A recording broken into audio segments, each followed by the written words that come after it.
Di video sebelumnya, saya udah beli brankas. Nah, brankas ini beratnya lebih dari 2 ton. Penasaran nggak sih? Gimana caranya naikin brankas yang beratnya lebih dari 2 ton itu naik ke lantai 2? Penasaran? Tonton video ini sampai habis ya.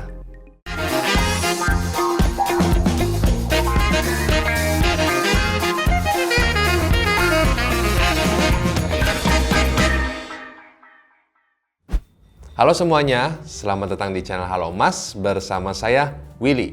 Di video kali ini kita akan lihat video gimana sih caranya naikin brankas yang beratnya lebih dari 2 ton ke dalam toko emas. Tapi sebelum kita lanjut ke videonya, buat kalian yang belum subscribe, silahkan subscribe dulu ya channel ini dan nyalain lonceng notifikasinya supaya kalian nggak ketinggalan update-update video terbaru dari channel ini. Brankas adalah barang yang esensial yang harus ada di toko emas. Setiap toko emas pasti ada tuh brankasnya yang berfungsi untuk mengamankan barang dagangannya. Jadi kalau pagi pas buka dikeluarin dari brankas, ditaruh di etalase, kemudian kalau misalnya malam udah mau tutup dari etalase dimasukin lagi ke brankas. Nah, fungsi brankas ini sebenarnya untuk mengamankan. Jadi kalau misalnya ada maling yang masuk, kan kalau misalnya bobol folding gate atau rolling door itu lebih gampang dibandingin sama bobol brankas ya. Jadi brankas ini supaya untuk mengamankan barang-barang atau harta si toko emas. Nah, tapi pernah nggak sih kalian lihat gimana sih caranya brankas itu dipindahin?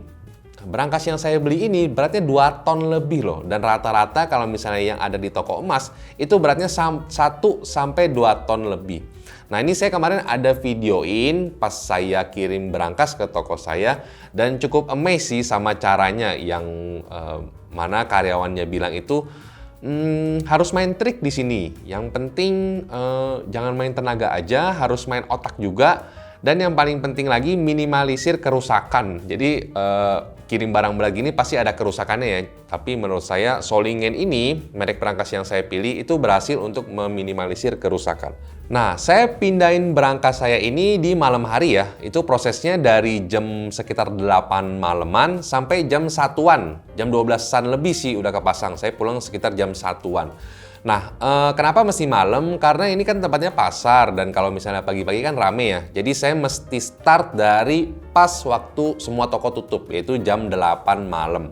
Jadi supaya nggak ganggu pembeli atau toko lain karena berisik pertama, terus makan tempat ya.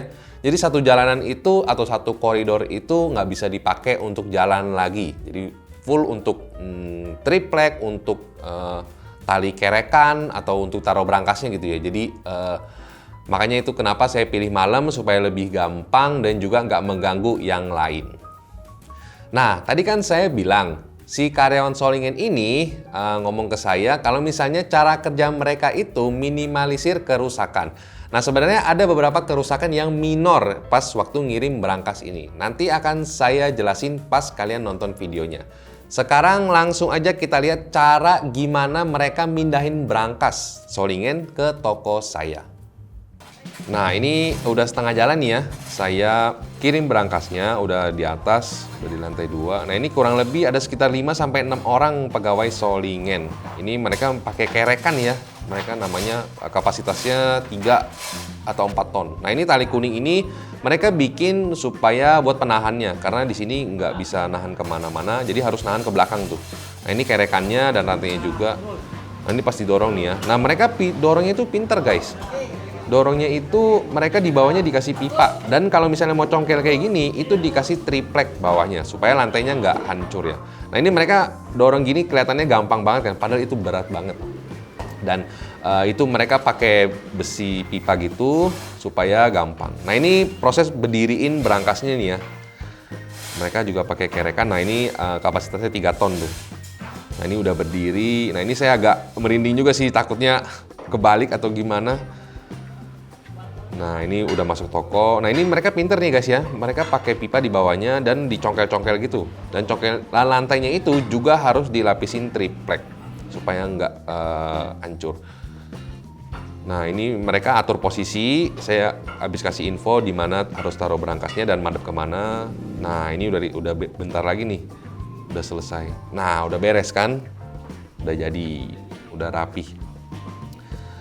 Udah sesuai tempatnya sama yang saya mau. Nah, ini kita lagi mau ngeset kuncinya, kunci kombinasi. Nah, ini saya lagi ngeset kunci kombinasinya karena pas dikirim itu kunci kombinasinya kombinasi standar ya, langsung di reset dan kemudian mereka langsung suruh saya yang ngeset kunci kombinasinya.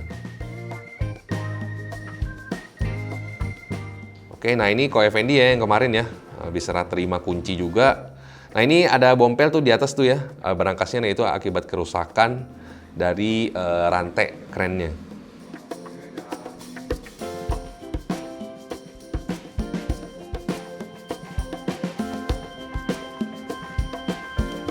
Udah beres sih. Nah, ini saya tadi di video akhir itu kalau kalian lihat ya, saya ada kasih untuk alas kayu di bawah berangkas. Sebenarnya itu fungsinya buat apa sih? Fungsinya itu buat supaya menjaga lantai keramik saya nggak langsung kena si berangkas. Terus kalau misalnya saya mau pindahin berangkas itu, saya bisa langsung pindahin aja dari kayunya tanpa harus congkel. Kalau misalnya ini keramik nih misalnya, terus nempel berangkas kan. Kalau misalnya kita congkel kan otomatis keramiknya pasti pecah tuh. Nah, lain kalau misalnya kita taruh kayu dulu terus taruh berangkas, kan masih ada sela tuh. Jadi nggak perlu dicongkel lagi. Nah, keramiknya itu jadi lebih awet. Nah, kerusakannya yang terjadi itu pas saya kirim berangkas Solingen, yang pertama berangkasnya ada beberapa yang lecet-lecet. Kayak di atas itu kena bompel-bompel, kena rantai ya pas mau berdiriin itu karena itu memang berat banget. Terus juga di samping kiri itu ada beberapa lecet, sama di bagian belakang. Bagian belakang sebenarnya nggak kelihatan sih. Bagian belakang itu kena palet waktu mereka narik dari mobil truk. Terus kerusakan lainnya itu keramik saya. Keramik saya itu ada pecah 4 biji pas di sikunya, jadi saya mesti ganti.